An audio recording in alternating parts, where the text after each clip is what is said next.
નમસ્કાર, જય શ્રી રામ, જય શ્રી કૃષ્ણ. ભાગ્ય વિજય હિંમતલાલ દવે ચેરિટેબલ ટ્રસ્ટ દ્વારા પોરબંદરમાં શ્રીમદ ભાગવત સપ્તાહ જ્ઞાનયજ્ઞનું આયોજન કરવામાં આવેલું છે. તારીખ 25/11/2024 આવતીકાલે સવારે 9 કલાકે કમલાબાગે પ્રકાશપાન ખાતે જે ટ્રસ્ટનું કાર્યાલય આવેલું છે ત્યાંથી પોથી યાત્રાનો પ્રારંભ કરવામાં આવશે અને આ પોથી યાત્રા કમલાબાગથી હોટલ હાર્મની થઈ લેડી હોસ્પિટલ થઈ અને ભાવસીજી હોસ્પિટલ થઈને અહીંયા સપ્તાહ સ્થળ જે નગરપાલિકાનું પાર્ટી પ્લોટ ચોપાટી પાસે આવેલું છે ત્યાં આગળ આવશે.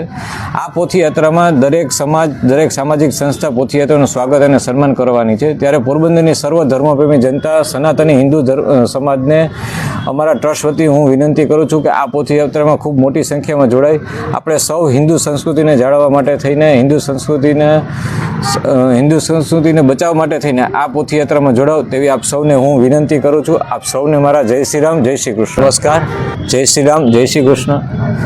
ભાગ્ય વિજય હિંમતલાલ દવે ચેરિટેબલ ટ્રસ્ટ દ્વારા પોરબંદરમાં ચોપાટી પાસે નગરપાલિકા પાર્ટી પ્લોટ આવેલું છે ત્યાં આગળ આવતીકાલે તારીખ 25/11/2024 તારીખ 1/12/2024 સુધી અમારી સંસ્થા દ્વારા શ્રીમદ ભાગવત સપ્તાહ જ્ઞાનયજ્ઞનું આયોજન કરવામાં આવેલ છે.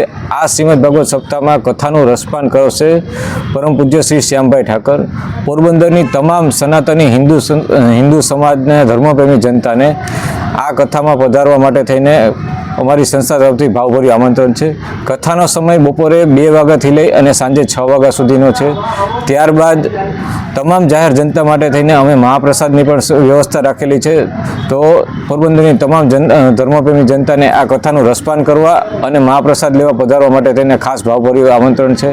ત્યારબાદ મહાપ્રસાદ પૂર્ણ થયા બાદ રોજ રાત્રે સાંસ્કૃતિક કાર્યક્રમ લોક ડાયરાની મોજ કરવામાં આવશે, જેમાં ગુજરાતના તમામ ખ્યાતનામ કલાકારો શ્રી કીર્તિદાનભાઈ ગઢવી, રાજભા ગઢવી, દિઘુભા ચોરાસમા, હકાભા ગઢવી, અપેક્ષાબેન પંડ્યા, મયુરભાઈ દવે, રેખાબેન વાળા, ડૉક્ટર નિર્મદન ગઢવી, આવી રીતે ગુજરાતના તમામ ખ્યાતનામ કલાકારો પધારવાના છે. સાથે સાથે ગુજરાતની અંદર તમામ સમાજના સાધુ સંતો, પૂજ્ય આઈમા, પૂજ્ય ભુવા હતા પણ પધારવાના છે ને એ લોકો પણ પોરબંદરની ધર્મપ્રેમી જનતાને આશીર્વાદ વચન પાઠવવાના છે.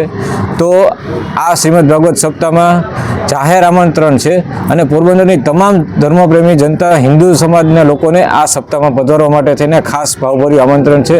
સપ્તાહમાં આવવા માટે થઈને અમે નગરપાલિકામાં જે નગરપાલિકાની બસ ચાલે છે તે 7 બસ પણ ફ્રી કરવામાં આવેલી છે. પ્રથમ બસ અમે રાંગાઉથી શરૂ કરીને અહીંયા સપ્તાહ સ્થળ સુધી આવશે. બીજી બસ છે જે ઓડદર છે, ત્રીજી બસ છે સુભાષનગર, ઝાવર છે, કેકે નગર, બોખીરા, આવાસ, આમ દેગામ, એમ કુલ મળીને અમે 7 બસ રાખેલી છે, જે પોરબંદરના તમામ વિસ્તારોમાં બપોરે 1 વાગ્યાથી લઈ અને સાંજે 3:30 વાગ્યા સુધી અને રાત્રિના 9 વાગ્યાથી લઈને રાત્રે 12 વાગ્યા સુધી આ બસ ફરશે, જેમાં ભક્તજનોને આવવા માટે થઈને વિના મૂલ્યે તેની મુસાફરી કરવામાં આવશે. તો મારી આપ સૌને ફરી વખત વિનંતી છે કે પોરબંદરની તમામ ધર્મપ્રેમી જનતા આ શ્રીમદ ભાગવત સપ્તાહમાં આવી અને કથાનું રસપાન કરે. આપ સૌને મારા જય શ્રી રામ, જય શ્રી કૃષ્ણ.